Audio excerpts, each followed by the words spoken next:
There's one thing I notice about the novels in general, and obviously, but it kicked off with your debut novel. The skills you have for writing multiple characters that are shaped like singular characters, rather than just having people here, there in different houses, and they're just flitting in and out of stories. How do you keep each one of those unique? Oh God. I mean, that's a really excellent question. And I think the problem is if you had an answer to that, that would be you'd make your fortune off Yeah, it. I think that sometimes there's no kind of formula for something like that. It takes for me, and again, I'm just speaking from my own yeah, point of view as a writer, because every writer has a different way of working. But for me, it would just be down to really knowing each character, mm, spending a lot of time with them in my head and kind of enjoying that as well, enjoying that process and kind of going, well, how would so and so react to mm, this, or what would happen if so and so and so and so met in this particular place, or just spending a lot of time with them. Then they become more fully formed as people, mm. and then you find that they start almost existing outside of your imagination. And I know that sounds very strange when you say it to somebody who's not necessarily very imaginative or very creative or not really kind of Mm.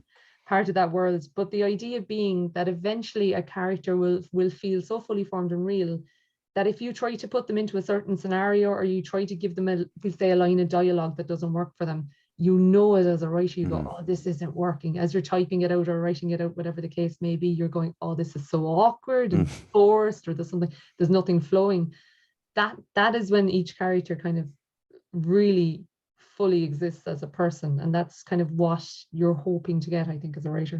Yeah, like I'm sure every writer is trying to do it, and look, it doesn't work for everyone. It doesn't happen all the time, and which is it's just a skill in itself. But there's a couple of characters I want to touch on because obviously Ryan Cusack is the he in the first novel. There's a lot of characters that kind of come to the fore, but when we go into the second, it becomes Ryan's kind of world, and we Mm. follow that. I'm very sad that we won't hear the album by Lord. I am though.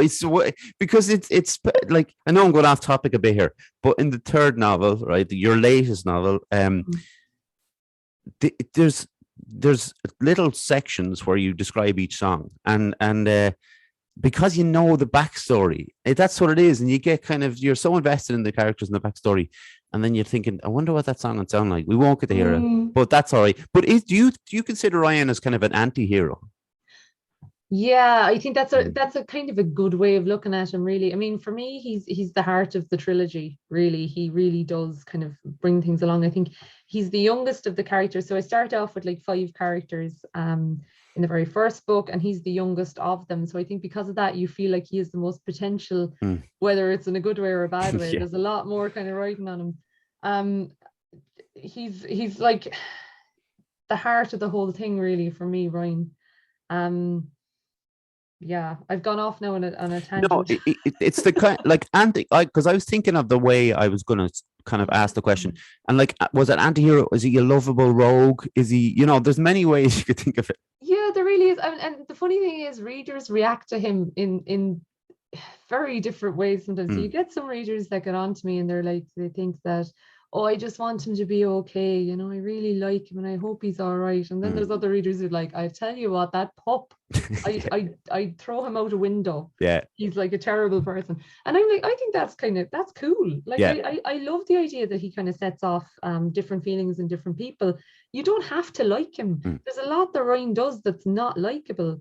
But I think when you're writing characters, you don't need them to be likable always. You just need them to be interesting. And I think he's definitely interesting. Would you call him like an anti-hero? Yeah, like probably, because hopefully he captures your interest and keeps it. Yeah. But at the same time, I don't expect you to agree with a lot of his choices. In fact, it's better if you don't, I think, because he does get himself into awful messes. And I think the best kind of reaction you can get as a writer is a reader saying like, "Oh, I was nearly shouting at the page. Yeah.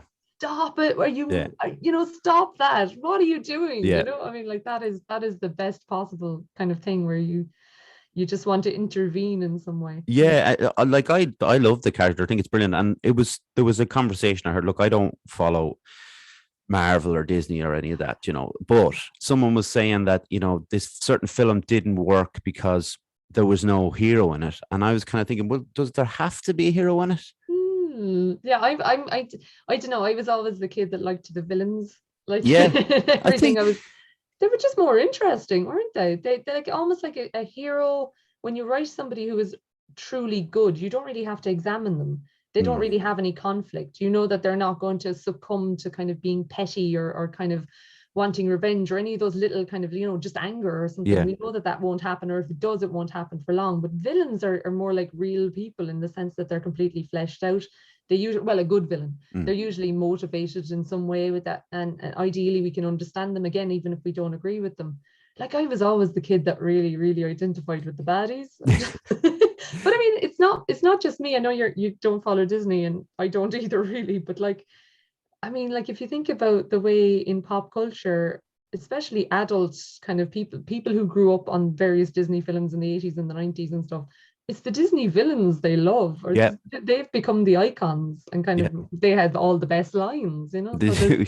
myriad reasons for that, but yeah, I'm a villainous creature Villainous myself. creature. That's good. I like that.